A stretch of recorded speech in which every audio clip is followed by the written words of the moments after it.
Oke, kita ketemu lagi di materi kita kali ini. Nah, materi kita kali ini terkait dengan komparasi. Ya, jadi dalam analisis data, salah satu tujuan utama dari sebuah visualisasi ini ialah mengkomparasi. Artinya apa? Membandingkan berbagai informasi. Jadi seringkali kita ini tidak hanya ingin melihat suatu nilai data, tetapi kita ingin mengetahui mana yang lebih besar atau lebih kecil. Ya, konsep komparasi. Kemudian bagaimanakah perubahan dari waktu ke waktu, misalkan. Kemudian juga misalkan bagaimanakah perbedaan antar kelompok atau bagaimanakah hubungan antar variabelnya, yaitu komparasi tujuannya. Ya, ya. Mengapa sebuah komparasi gitu ya dianggap penting? Karena sangat sekali banyak permasalahan yang bisa diselesaikan. Misalkan gitu ya, kita bisa menjawab pertanyaan produk mana yang paling banyak terjual gitu ya. Kemudian kota manakah yang memiliki pendapatan tertinggi? Ya. Kemudian bagaimanakah mahasiswa mana yang memiliki jurusan mana yang memiliki nilai IPK tertinggi, itu bisa dilihat dari komparasi. Ya. Ya, jadi sebenarnya tanpa visualisasi kita harus membaca angka itu satu persatu. Nah, itu sering lebih sulit untuk dipahami ya. Jadi dengan grafik ya, sebenarnya perbedaan tersebut ya, bisa terlihat dalam satu pandangan saja. Nah, gitu ya. Jadi sebenarnya jenis kompilasi dalam visualisasi data itu sangat banyak sekali. Ya, yang pertama kita bisa melakukan perbandingan antar kategori gitu ya. Itu biasanya menggunakan bar chart gitu ya, atau dot plot, itu bisa menggunakan perbandingan kategori. Kemudian itu ada yang namanya time comparison gitu ya, artinya bisa melakukan perbandingan sepanjang waktu gitu ya. Artinya apa? Kalau time comparison ya perubahan data dari waktu ke waktu. Nah, contohnya apa ya? Penjualan bulanan, penjualan tahunan, pertumbuhan ekonomi dan seterusnya. Nah, cocoknya pakai grafik apa? Menggunakan line chart atau area chart. Itu lebih cocok time comparison. Kemudian perbandingan antar kelompok ya, melakukan atau melihat perbedaan karakteristik dari antar kelompoknya. Ya, misalkan kita mau melihat nilai mahasiswa laki-laki dan mahasiswi perempuan, itu bisa. Kemudian kita juga bisa melihat tinggi badan berdasarkan usia, bisa. Ya. Nah, biasanya kalau contoh itu menggunakan namanya box plot atau density plot ya, untuk perbandingan antar kelompok tadi. Ya, jadi udah kelihatan areanya. Kemudian perbandingan untuk distribusi data itu juga bisa ya, distribusi nilai ujian teman-teman gitu ya, kemudian distribusi kalau kita kerja itu namanya distribusi pendapatan gitu ya. Jadi dalam distribusi tadi kita akan melihat bagaimanakah data tersebut tersebar dalam suatu kelompok. Ya. Biasanya sih kita menggunakan grafik histogram ya untuk distribusi, atau density juga bisa gitu ya. Ya, ya ini anatomy of a figure gitu ya. Artinya apa? Struktur dasar dari sebuah grafik. Jadi sebelum kita membuat visualisasi data yang baik, sebenarnya kita perlu memahami bagian-bagian utama dari sebuah grafiknya sendiri. Jadi setiap grafik itu sebenarnya terdiri dari beberapa komponen yang memiliki fungsinya masing-masing, gitu ya, untuk membantu pembaca memahami data itu dengan jelas. Nah, kalau kita lihat gambar ini menunjukkan anatomi ya, atau struktur dari figur atau grafik tadi. Yang pertama kan kalau kita lihat ada title, judul grafik gitu ya. Jadi fungsinya untuk memberitahu user atau pembaca bahwa data apa yang kita sedang tampilkan atau konteksnya dari grafik ini apa. Ya. Jadi sebenarnya kalau untuk judul ini sebaiknya penulisannya cukup singkat tapi jelas gitu ya. Apa yang mau kita sampaikan. Kemudian eksis ya. Eksis itu sumbu grafik gitu ya. X aksis berarti sumbu horizontal. Kemudian ada Y aksis artinya sumbu vertikal. Sama fungsinya itu untuk menunjukkan variabel ya. Kalau yang X aksis itu menunjukkan variabel independen ya. Kalau Y aksis itu menunjukkan variabel yang biasanya diukur ya. Itu untuk Y. Kemudian ada yang namanya axis label ya. Itu akan menjelaskan apa arti dari setiap sumbunya. Kemudian yang keempat kita bisa melihat juga ada yang namanya tics, artinya apa? Penanda skalanya. ya. Jadi tanda kecil itu pada sumbu yang menunjukkan skala nilainya. Ya, ada ya garis kecil. Ya, sebenarnya ada dua jenis sticknya. Itu ada yang major, gitu ya. Ada yang minor. Ya, kalau major itu teman-teman bisa lihat dia lebih sedikit besar, gitu ya, walaupun masih terkategori kecil. Nah, gitu. Ya, biasanya juga sebenarnya kalau yang major itu biasanya memiliki angka atau label utamanya, gitu ya. Kalau yang minor, ya itu biasanya membantu sedikit lebih detail, gitu ya, pembatasnya. Kemudian juga ada yang namanya grid, garis bantu, ya, baik itu yang horizontal atau vertikal pada sebuah grafik itu bisa membantu pengguna, ya, atau user, ya, dalam membaca grafiknya. Kemudian dia juga bisa mempermudah melihat posisi datanya itu di mana melalui grid tersebut. Jadi sebenarnya grid ini sebaiknya tidak terlalu tebal, gitu ya. Kenapa tidak terlalu tebal? Karena eh, tidak mengganggu visualisasi. Dia hanya membantu kita untuk mempermudah saja. Kemudian ada yang namanya marker. Ya, marker itu titik data. Ya, jadi marker ini titik yang menunjukkan data individu. Ya, biasanya yang menggunakan ini oleh scatter plot, ya, atau line chart dengan titik data, itu biasa seperti itu. Ya, jadi sebenarnya setiap marker, ya, titik data tadi itu akan mewakili satu observasi, ya, atau satu data, gitu ya. Itu untuk yang marker. Kemudian kita lihat lagi itu ada line atau garis, gitu ya. Itu menunjukkan hubungan, ya, atau tren antar datanya. Biasanya juga bisa menggunakan line chart, ya, garis tadi, atau regresi line bisa juga, ya. Jadi sebetulnya garis line ini itu akan membantu kita juga untuk melihat pola atau arah perubahan datanya. Ya. Kemudian itu ada legend, ya, dia akan menjelaskan arti atau simbol warna dalam sebuah grafik. Ya, biasanya ada di bawah atau di atas. Ya, ya sebenarnya legend ini penting ketika grafik kita ini memiliki lebih dari satu kategori. Nah, gitu ya. Kemudian ada yang namanya spin. Spin itu ya batas grafik, gitu ya. Jadi garis batas di sekitar dari areanya, plot areanya, ya. Ya, jadi sebenarnya kadang spin ini ya bagian atas atau kanan itu bisa dihilangkan, gitu ya. Bisa, kebanyakan kita hanya menggunakan yang sebelah kiri. Ya, jadi sebenarnya banyak komponen dari anatomi grafiknya, strukturnya, ya, ada judul yang terpenting, ya, eksisnya, kemudian kalau memang diperlukan ada eksis label, ya, dan seterusnya. Ya, kemudian juga dalam visualisasi data ada namanya comparison plot. Ya, artinya jenis grafik tadi digunakan untuk membandingkan beberapa variabel atau data dari sepanjang waktu, gitu ya. Ya, sebenarnya dengan menggunakan grafik komparasi kita dapat melihat perbedaan ini lebih cepat, ya, dibandingkan kita membaca. Ya, jadi banyak sekali jenis-jenis dari comparison plot, gitu ya. Jadi kalau pada gambar yang ada di slide itu bisa dilihat ada beberapa jenis grafik, ya. Yang pertama itu ada group bar. Ya, sebenarnya group bar ini digunakan untuk membandingkan beberapa kategori dalam satu kelompok, ya. Jadi setiap kelompok itu memiliki beberapa batang yang berdampingan, itu untuk group bar chart. Kemudian ada yang namanya stack bar. Ya, stack bar ini sebenarnya biasanya untuk menunjukkan nilai, ya, nilai, total nilai atau komposisi dari total tersebut, gitu ya.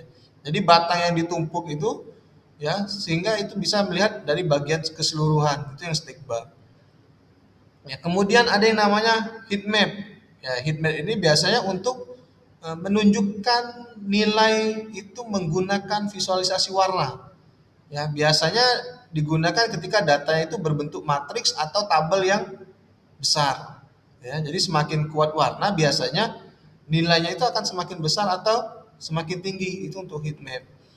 Kemudian juga ada yang namanya bar chart, ya, salah satu grafik yang cukup umum dan paling banyak digunakan dalam komparasi, ya. Artinya panjang batangnya itu akan menunjukkan besarnya dari nilai datanya, itu untuk bar chart. Ya, kemudian yang terakhir itu ada namanya dot plot. Nah, dot plot ini dia menggunakan titik sebagai representasi nilai datanya. Ya, dia lebih sederhana, gitu ya. Kemudian dia lebih mudah untuk membandingkannya. Ya, sebenarnya dot plot ini banyak digunakan dalam visualisasi yang modern. Ya, tapi normalnya banyak orang yang menggunakan masih yang bar. Ya. Ini yang bar chart itu yang paling sering digunakan untuk melakukan perbandingan data. Ya, jadi sebenarnya grafik ini digunakan untuk menampilkan perbandingan nilai yang sifatnya numerik diskrit ya antar kategori. Ya, cara kerjanya bagaimana ya? Sebenarnya dalam bar chart itu terdapat dua komponen. Ya, kalau kita lihat itu ada yang namanya sumbu kategori, itu ada yang namanya sumbu nilai. Ya. Contohnya apa? Kalau sumbu kategori ya ada produk, gitu, kota, jurusan dan segala macam ya. Kalau dari lihat contohnya itu akan ada namanya kategori A dan kategori B. Sementara sumbu nilai itu akan menunjukkan nilai numeriknya dari setiap kategori, misalkan jumlahnya, jumlah penjualan, jumlah mahasiswa, jumlah pembelian dan seterusnya. Ya.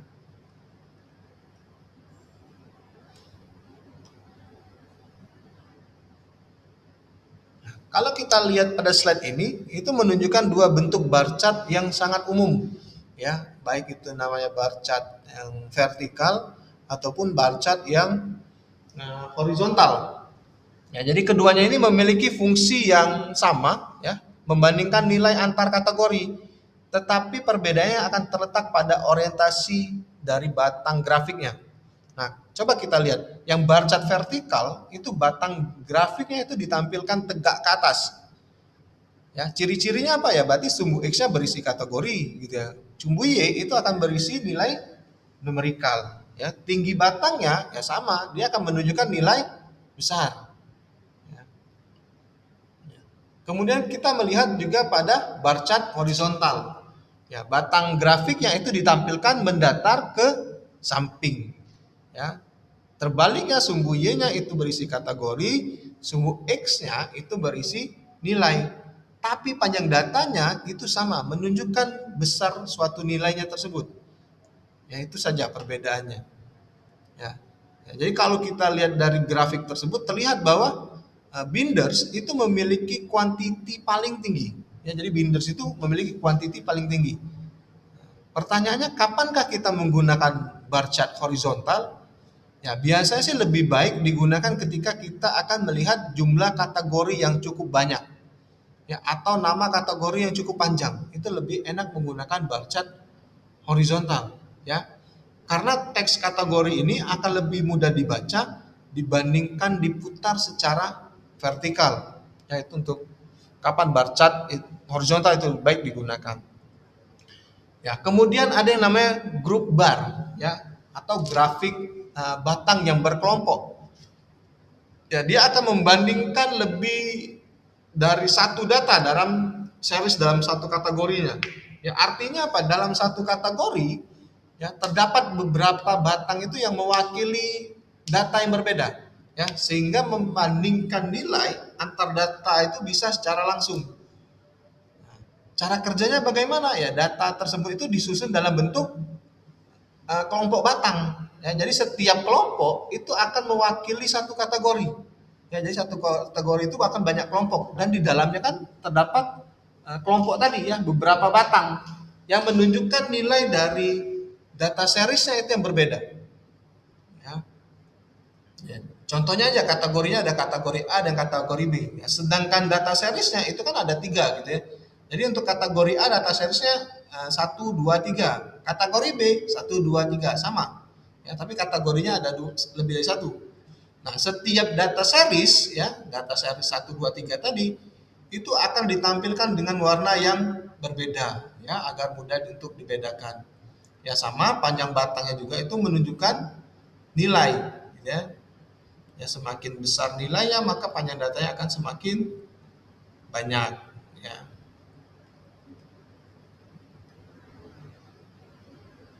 Nah, ini salah satu contoh grup bar chart ya, sales per sub kategori. Nah, gitu ya. Jadi pada slide-nya ini kita bisa lihat grafiknya bahwa yang ingin ditampilkan ialah penjualan ya, salesnya berdasarkan sub kategori produknya. Jadi kita dikelompokkan ke dalam beberapa kategori utama ya. Bisa kategori utamanya apa? Ada teknologi, ada furniture, ada office supplies gitu ya. Nah, setiap kategori utama tadi, 3 kategori utama tersebut itu memiliki subkategori gitu ya. Ya contohnya saja kayak teknologi itu kan subkategori ada phone, ada mesin, ada aksesoris dan copiers ya dan seterusnya ya. Jadi sebenarnya kategori utama ini berfungsi untuk melakukan proses pengelompokan data. Nah, sedangkan untuk subkategori itu menunjukkan jenis produknya yang lebih spesifik lagi ya. Sama sebenarnya panjang data itu juga akan memperlihatkan besar nilainya suatu datanya ya. Kalau dari sini dari penjualan produknya sama ya. Kemudian juga ada warna yang berbeda untuk setiap kategori ya. Misalkan kita gunakan merah untuk bagian teknologi, biru itu untuk furniture, kemudian orange itu untuk office supplies gitu ya. Nah, sebenarnya penggunaan warna ini juga membantu kita untuk membedakan ya kelompok kategorinya dengan cepat. Nah, ini yang dot plot, gitu ya. Artinya apa? Grafik titik. Ya sama, sebenarnya jenis visualisasi data yang difungsikan untuk membandingkan nilai antar kategori menggunakan titik ya sebagai representasi datanya. Ya, ya strukturnya sama ya. Kalau kita lihat pada grafik ini juga ditampilkan sales per subkategori. Jadi ada dua komponen utamanya, ada sumbu kategori, gitu ya, kemudian ada yang namanya sumbu nilai. Nah, sumbu kategori ya, sumbu vertikal atau y-axis itu menampilkan yang namanya subkategorinya. Ya, kemudian sumbu x-nya atau x-axis itu menampilkan besar nilainya penjualan dari subkategorinya.